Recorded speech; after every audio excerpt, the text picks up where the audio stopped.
Les amis, bonsoir. Avant de vous laisser voir cette petite phase de communion entre les Lions indomptables cet après-midi et les nombreux supporters des Lions, je vais vous rappeler, pour ceux qui ne sont pas encore au courant, on a déjà 2 quarts de finalistes. Du moins, on a déjà 2 équipes en quart de finale.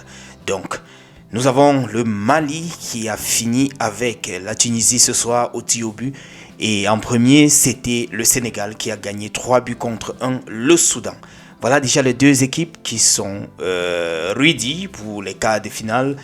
Demain, c'est au tour des Lions indomptables, comme vous savez déjà. Ce sera le Cameroun contre l'Afrique du Sud de Hugo Bros. Les Bafana. On s'est déjà rencontrés quelques fois dans les phases de cette compétition de la CAN comme ça. Mais bon, demain c'est un autre jour. Carlos Baleba fêtait ses 22 ans aujourd'hui. Vous le voyez là en train de souffler sur sa bougie dans la tanière. Happy birthday to you.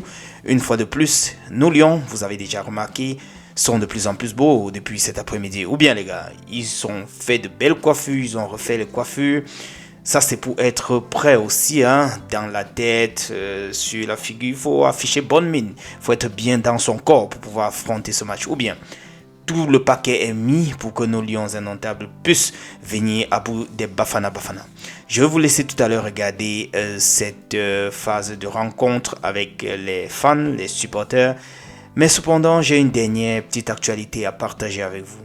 Ngando Piquet, l'éternel supporter des Lions indomptables qui voyageait de temps en temps avec eux, allait un peu de partout avec les Lions indomptables, nous annonce, du moins ça circule un peu de partout, qu'ils étaient en train d'arriver de l'autre côté à Rabat.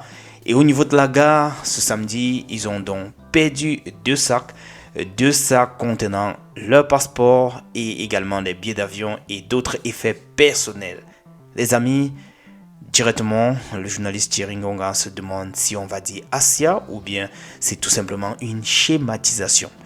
À vous de me dire les gars, qu'est-ce que vous en pensez? C'est le schéma ou bien parce que la dernière fois en Côte d'Ivoire, c'était un peu something like this, même pas comme ça, mais il y avait toujours des petits soucis par rapport à son voyage. Il a pris le chemin de la route, il est arrivé, billet d'avion on a acheté, on a donné l'argent, on n'a pas donné, something like this. Et cette fois-ci, c'est tout qui est perdu les gars. Effet personnel, passeport, and so on, billet d'avion.